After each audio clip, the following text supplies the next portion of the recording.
तो आदाब, नमस्कार, गुड इवनिंग, सत श्री अकाल। एक बार फिर आप तमाम लोगों का स्वागत है क्राइम तक की कहानी के इस एपिसोड में। उम्मीद है पूरी फैमिली अच्छी होगी। आज की कहानी मीडिया के अंदर से ही, जिस जगह हम लोग काम करते हैं उसके बारे में आप में से बहुत सारे लोग जानना चाहते हैं कैसे मीडिया में काम होता है, क्या कुछ होता है।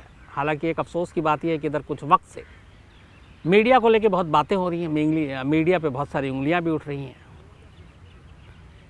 और कहीं ना कहीं कुछ ऐसा है, मुझे लगता है, जिसकी जिम्मेदार खुद मीडिया भी है। जिस तरीके से लोगों का एक भरोसा होता है वो भरोसा धीरे धीरे ख़त्म हो रहा है। अब इसकी बहुत सारी वजहें हैं, मुझे लगता है कि उन वजहों में मुझे नहीं जाना चाहिए, लेकिन आज जो कुछ हो रहा है मीडिया को लेकर, एक कहानी के ज़रिए आपको बताता हूं कि अगर एक खबर, एक परसेप्शन, एक फैक्ट्स अगर गलत होता है या गलत दिखाया जाता है तो उसका कितना असर पड़ता है, उसके क्या क्या नतीजे होते हैं। आज की कहानी एक ऐसे स्टिंग ऑपरेशन की है जिसने एक स्कूल टीचर की ज़िंदगी बर्बाद कर दी। लगभग उसकी जान जा चुकी थी, तो किस्मत अच्छी थी, वो बच गई, लेकिन जो ज़ख्म उसे मिले, जो बेइज्जती मिली, वो जब तक वो ज़िंदा है शायद ही कभी भुला पाएगी।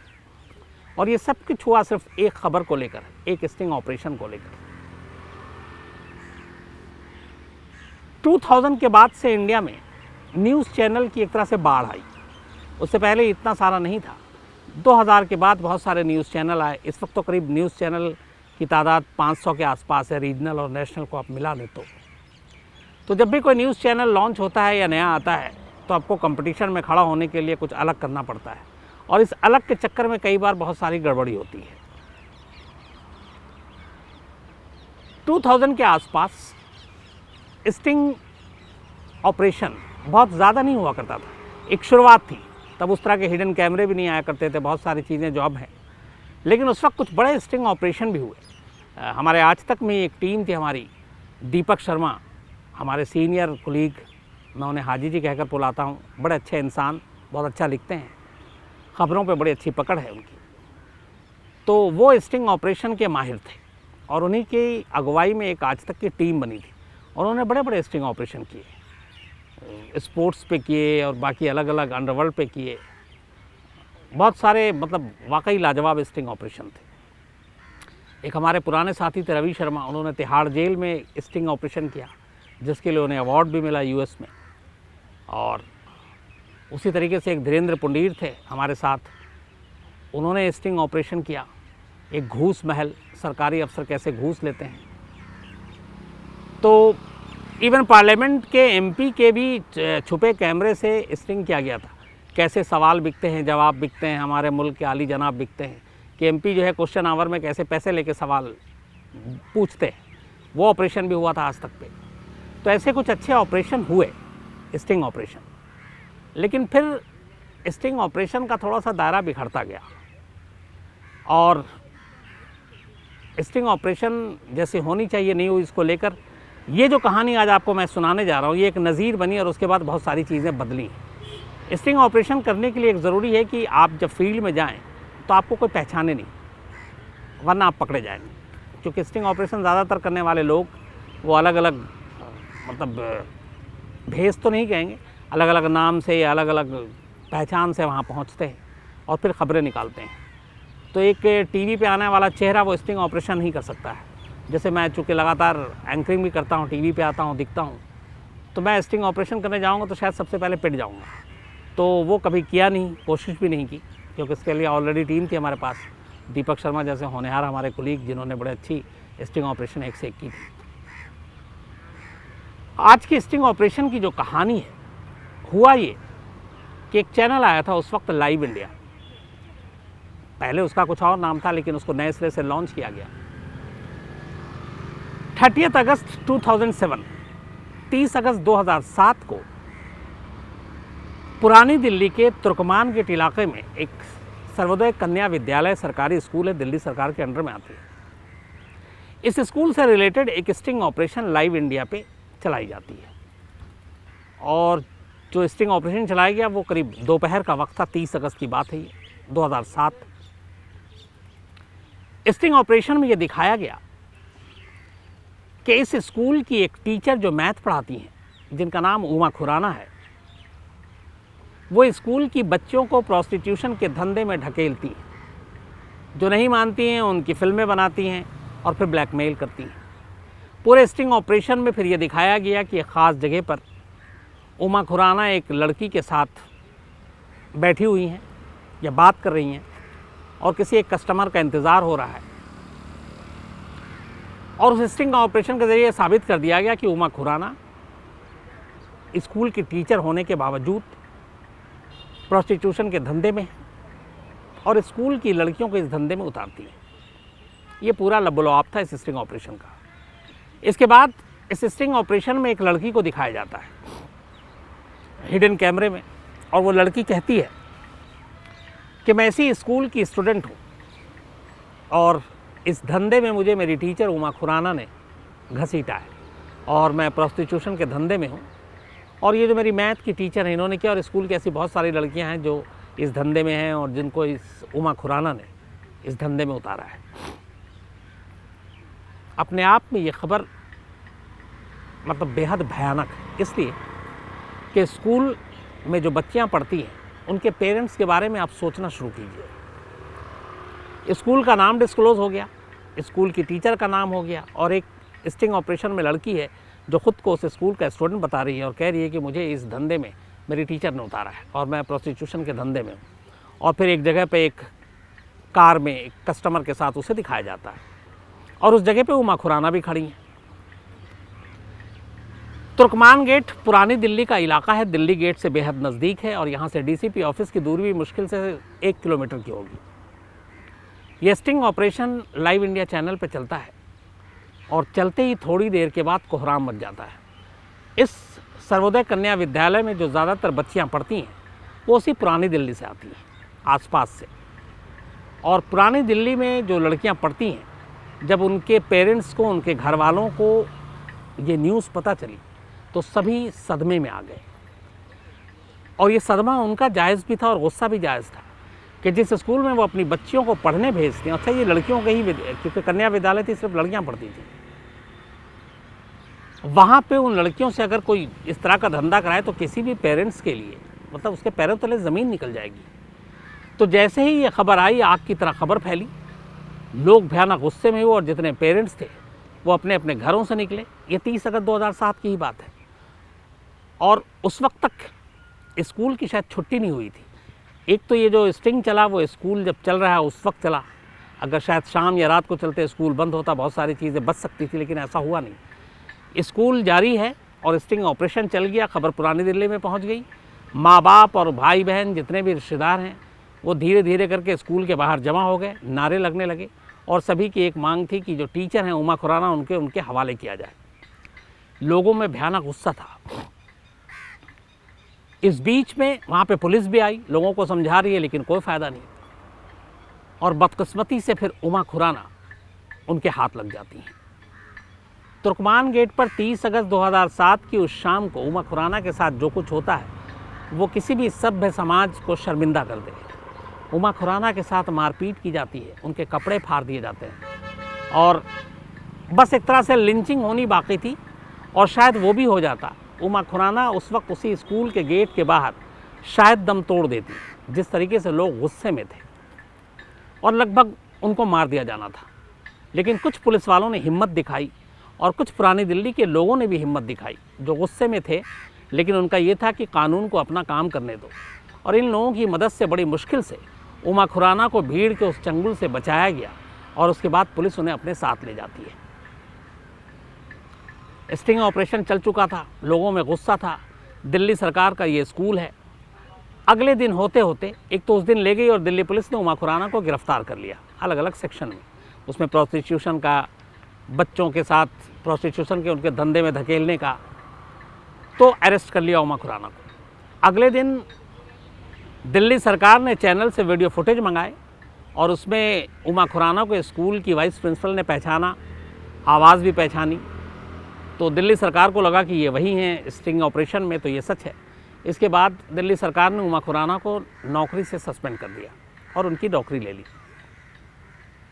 अब उमा खुराना पुलिस कस्टडी में है। इसके बाद अदालत में पेश किया गया और उनको जेल भेज दिया गया और वो तिहाड़ जेल पहुंच जाती है। कहते हैं कि अगले 3 दिन तक तिहाड़ जेल में उमा खुराना सिर्फ रोती रही। जेल ऑफिशियल को देखकर भी उनको बड़ी हमदर्दी आई और वो एक ही चीज़ कह रही थी कि मैं बेकसूर हूँ, मुझे फंसाया गया, मैं बेकसूर हूँ, मुझे फंसाया गया। और लगातार रो रही है वो 3 दिन। तो जब वो चुप नहीं हुई तो जेल ऑफिशियल ने कुछ 2 ऐसी महिला बंदियों को, जिनका बड़ा अच्छा चाल चलन था जेल के अंदर, शरीफ थी, उनको उनके सेल में भेजा गया कि आप इनके साथ रहो और इसको दिलासा दो। उन 2 महिला बंदियों ने उमा खुराना को जितनी भी तसल्ली दे सकती थी दी, लेकिन फिर भी उमा खुराना करीब 7 दिन तक तिहाड़ जेल में रही। 7 दिन के बाद उनको ज़मानत मिली और वो बाहर आई। इधर पूरे स्कूल के लेकर अभिभावकों में गुस्सा, पेरेंट्स के मन में अलग अलग ख्याल, पता नहीं हमारी बच्ची के साथ भी उमा खुराना ने ऐसा किया नहीं किया। और ये बड़ा लाजमी और जायज़ भी था, एक चिंता होना किसी भी माँ बाप का। इस दौरान में पुलिस अपनी जांच करती रही और तभी अभी जो इंग्लिश क्राइम तक चैनल शुरू हुआ, आपने सुना होगा, एक मेरे कोलीग हैं अभिषेक भल्ला, उस वक्त हिंदुस्तान टाइम्स न्यूज़पेपर में हुआ करते थे। अभिषेक भल्ला नए दिल्ली में क्राइम रिपोर्टिंग की शुरुआत, होनहार, तेज़ तर्रार। दिल्ली पुलिस से एक स्कूप मिलती है, खबर मिलती है और वो खबर हिंदुस्तान टाइम्स में अभिषेक भल्ला छापता है और उस खबर के छपने के बाद दिल्ली हाई कोर्ट खुद सू मोटो लेती है और इसके बाद ये केस कहीं से कहीं पहुंच जाता है। तो इसमें बहुत बड़ा रोल इस पूरे स्टिंग ऑपरेशन के सच को बेनकाब करने के पीछे अभिषेक भल्ला का भी था, जिसके लिए वाकई वो बधाई के पात्र हैं। क्राइम तक इंग्लिश में उन्होंने कहानी सुनाई, आप ज़रूर सुनिएगा। तो 7 दिन तक तिहाड़ जेल में, उसके बाद ज़मानत पे बाहर। इधर दिल्ली पुलिस अपनी जांच आगे करती है। अब इसमें सबसे बड़ा ये था कि वो लड़की जिसने स्टिंग ऑपरेशन में कहा था कि मुझे इस प्रोस्टिट्यूशन के धंधे में उमा खुराना ने धकेला है और मैं इसी स्कूल की स्टूडेंट हूँ, उस लड़की को आइडेंटिफाई करना बड़ा ज़रूरी था, क्योंकि वो लड़की सबसे अहम विटनेस थी इस पूरे केस की। पुलिस पीछे लग जाती है। इस दौरान चैनल से सारे रॉ फुटेज और ये सारी चीज़ें मंगा ली जाती हैं। आखिर कोशिश कामयाब होती है। वो लड़की, जिसका नाम मैं नहीं लूँगा, वो पुलिस को मिल जाती है। अब पुलिस के हिसाब से सारा केस लगभग सॉल्व हो जाता है। पुलिस उसको लाती है, बुलाती है, पूछताछ करती है। लेकिन जब उस लड़की से पूछताछ होती है तो पूरी कहानी पलट जाती है। उस लड़की ने जो कहानी सुनाई, वो कहानी ये थी कि वो एक जर्नलिस्ट बनना चाहती थी, न्यूज़ चैनल में काम करना चाहती थी और उसका एक ड्रीम था न्यूज़ चैनल में एक अच्छा रिपोर्टर बनना, और वो बहुत आगे जाना चाहती थी। लेकिन उसने काफ़ी कोशिश की, कई न्यूज़ चैनल में गई, कई न्यूज़पेपर में कई धक्के खाए, बट उसे काम नहीं मिला और उसे लगा कि उसका सपना अब बिखरता जा रहा है। इसी दौरान लाइव इंडिया में काम करने वाले एक रिपोर्टर प्रकाश सिंह, जिनका नाम, वो उनके संपर्क में आई। लाइव इंडिया के रिपोर्टर प्रकाश सिंह ने उस लड़की से कहा कि तुम्हें रिपोर्टर का काम मिलेगा, तुम आगे जाओगी, तुम मेरे एक स्टिंग ऑपरेशन में मेरा साथ दो as a intern.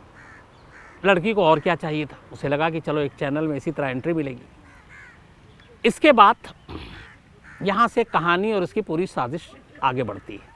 Delhi police की तफ्तीश के मुताबिक कहानी ये थी कि वीरेंद्र कपूर नाम का एक शख्स था, जिसका उमा खुराना के हस्बैंड बिजनेसमैन है, पैसे का लेन देन था, और इधर प्रकाश सिंह का भी उस वीरेंद्र कपूर से एक रिश्ता था। वीरेंद्र कपूर को पैसे के लेन देन और झगड़े के चक्कर में उमा खुराना से बदला लेना था, तो उन्होंने एक साजिश रची। रिपोर्टर प्रकाश सिंह को अपने साथ मिलाया और कहा कि एक स्टिंग ऑपरेशन कर दो उमा खुराना का, ऐसा स्टिंग ऑपरेशन जिससे ये बदनाम भी हो जाए और हो सकता है ये मर भी जाए। तो तैयारी ये हुई कि किसी एक लड़की को तैयार किया जाए और उस लड़की के ज़रिए ये बताया जाए, इस्टेब्लिश किया जाए कि उमा खुराना जो स्कूल में मैथ की टीचर हैं, वो दरअसल बच्चियों से प्रोस्टिट्यूशन का धंधा कराती हैं। अब इसको इस्टेब्लिश कैसे करना है? तैयारी ये हुई कि उमा खुराना को पहले से फिक्स एक ख़ास जगह पे बुलाया जाएगा, वहाँ हिडन कैमरा होगा और वो लड़की जो एक रिपोर्टर बनना चाहती थी, वो वहाँ मौजूद होगी और उमा खुराना से बात करेगी और उसी दौरान में एक कोई कस्टमर होगा जो प्लान किया जाएगा। सब कुछ तय हिसाब से उमा खुराना पहुंचती हैं, उस लड़की से बात करती हैं। फिल्म में ये दिखाया गया पूरी तरह से कि वो उमा खुराना वहाँ पे असल में उस लड़की को एक क्लाइंट को सप्लाई करने आई हैं। तो उमा खुराना को ये सब चीज़ें पता नहीं थी। वो सब कुछ मिलने आई, बात की और वहाँ से निकल गई। लेकिन पूरी फिल्म इस तरीके से पेश किया गया कि एक दिल्ली सरकार के एक स्कूल, उस स्कूल की एक टीचर और उस स्कूल की लड़कियों के साथ वेश्यावृत्ति का धंधा कराती है, और ये रहा सबूत। और वो जो होने वाली रिपोर्टर थी फ्यूचर की, उसने ये बाइट दी, उसने हिडन कैमरे पे कहा ऐसा कि जैसे स्टिंग हो रहा है कि मैं इस स्कूल के स्टूडेंट हूँ और मुझे उमा खुराना ने इस धंधे में लाया। जब ये कहानी पता चली तो पूरी कहानी उस लड़की ने जो कही वो ये कि ना तो मैं प्रोस्टिट्यूट हूँ और ना ही मैं इस स्कूल की स्टूडेंट हूँ। मैं तो एक जर्नलिस्ट बनना चाहती थी और मुझे ये कहा गया और मैंने ये स्टिंग किया। वो लड़की बाद में गवाह बन गई और इसी के बाद प्रकाश सिंह को भी गिरफ्तार किया गया और वीरेंद्र कपूर को भी गिरफ्तार किया गया। इन दोनों को गिरफ्तार करने के बाद इन्हें भी जेल भेजा गया। उस वक्त लाइव इंडिया चैनल के जो हेड थे वो सुधीर चौधरी थे, जो अब जी न्यूज़ में हैं। और सुधीर चौधरी का एक बयान आया था उस वक्त कि मेरे रिपोर्टर जो एक्चुअली जिन्होंने ये किया वो क्रिमिनल है, और उन्होंने सफाई दी थी कि इस स्टिंग को चलाने के पीछे असल में ये था कि हम खुद धोखे में थे, रिपोर्टर ने हमें बताया नहीं था कि इसमें सच क्या है झूठ क्या है। इसको लेके बहुत सारी चीज़ें हुई थी उस वक्त, लेकिन उमा खुराना की ये सच्चाई जब सामने आई तो दिल्ली पुलिस ने फिर चार्जशीट दाखिल की अदालत में और कहा कि असली कहानी ये है, उमा खुराना के ख़िलाफ़ जो इल्ज़ाम लगाए गए वो सारे बकवास हैं, झूठ है, प्लांटेड है। ये एक झूठा स्टिंग और फेक स्टिंग ऑपरेशन था, जिसको उस वक्त कई अखबारों ने स्टिंग ऑपरेशन का भी नाम दिया था। तो फिर दिल्ली की अदालत ने दिल्ली पुलिस की चार्जशीट को ध्यान में रखते हुए उमा खुराना को बाइज्जत बरी कर दिया। इसके बाद बाहर आने के बाद उमा खुराना ने उस चैनल के ख़िलाफ़ डिफेमेशन का केस डाला। फिर 2008 में दिल्ली हाईकोर्ट ने जब इसको सुमोटो लिया और दिल्ली सरकार को आदेश दिया कि वो उमा खुराना की नौकरी को बहाल करे। 2008 में ही दिल्ली सरकार ने उमा खुराना के सस्पेंशन जो उनको नौकरी से बर्खास्त किया था वो वापस लिया, उन्हें दोबारा टीचर की नौकरी दी।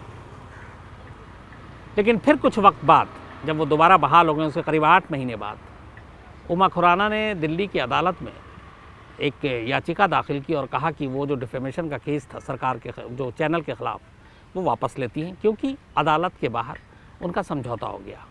तो इस चैनल लाइव इंडिया के जो एडिटर और बाकी लोग और जो अक्यूज़्ड, इनके साथ कोई समझौता हुआ, जिसके बाद इस केस को वापस ले लिया गया।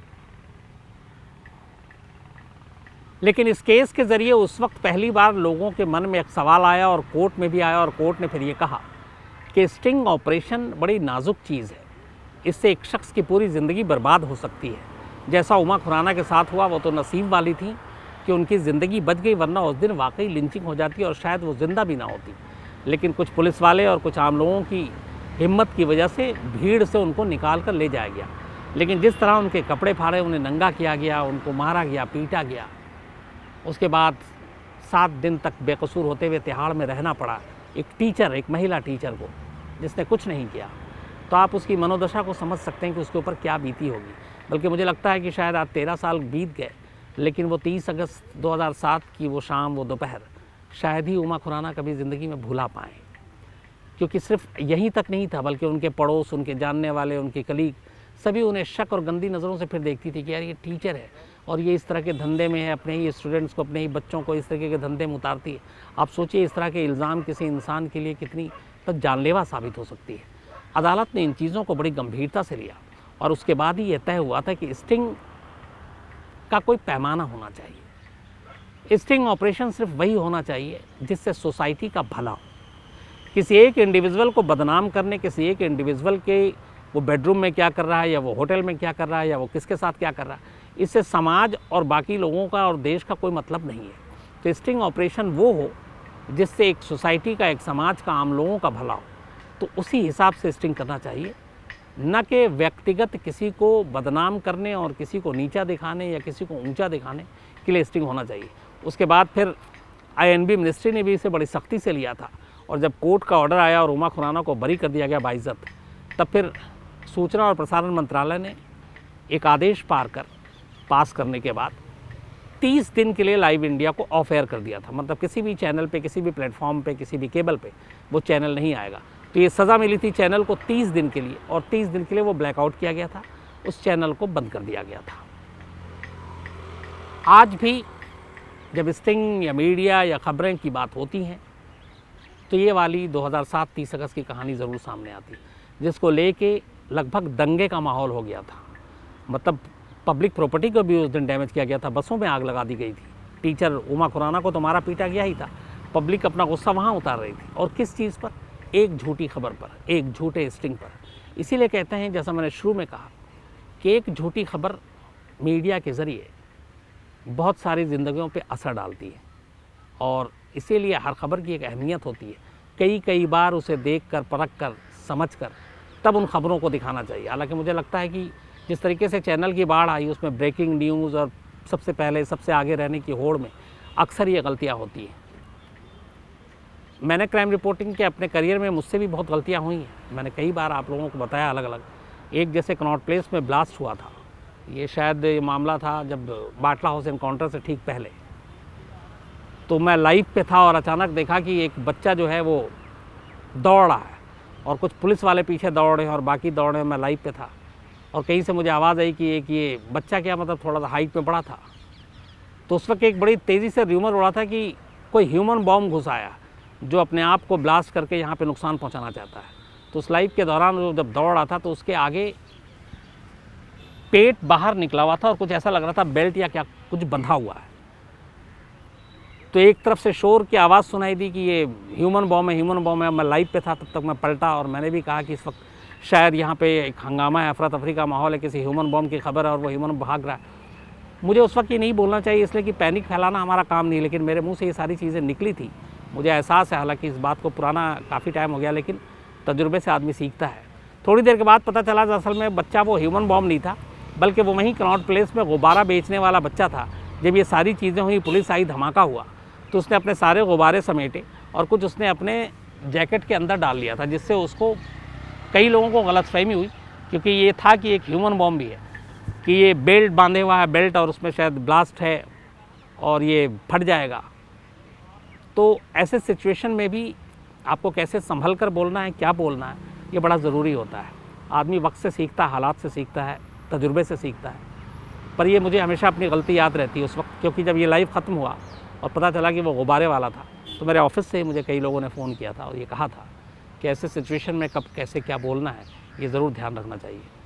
तो गलतियाँ होती हैं, लेकिन जानबूझ कर की गई गलतियाँ कभी माफ़ी के लायक नहीं हैं। जैसे ये जो पूरा स्टिंग ऑपरेशन था, ये एक प्लान था। अब इसमें सिर्फ रिपोर्टर तक इन्वॉल्वमेंट थी, तो चैनल को उसको खामियाजा भुगतना पड़ा। लेकिन फिर स्टिंग ऑपरेशन के लिए एक ज़रूरी है कि आपके बॉसेस जो हैं, एडिटोरियल टीम है, वो उसको एक एक चीज़ परखे। जैसे आजकल है कि आप जो शूट करके लाते हैं तो आप पूरा रॉ फुटेज रखते हैं, ताकि कहीं ऐसा तो नहीं है कि आपने कुछ कहने का उसका मतलब कुछ है, आप दिखा कुछ रहे हैं, आप सुना कुछ रहे हैं, आप बता कुछ रहे हैं। रॉ फुटेज में जो आप कह रहे हैं, जो वो कह रहा है, वो सब कुछ एक साथ होना चाहिए, ताकि मैनिपुलेशन या फिर उसमें मिक्सिंग या फिर छेड़छाड़ की गुंजाइश ना हो। तो ये थी आज की कहानी, उस स्टिंग ऑपरेशन की कहानी जो आज भी मीडिया पे एक धब्बा है। फिर मुलाकात होगी आपसे किसी नई कहानी के साथ। तब तक अपना ख्याल रखिएगा। Thank you very much.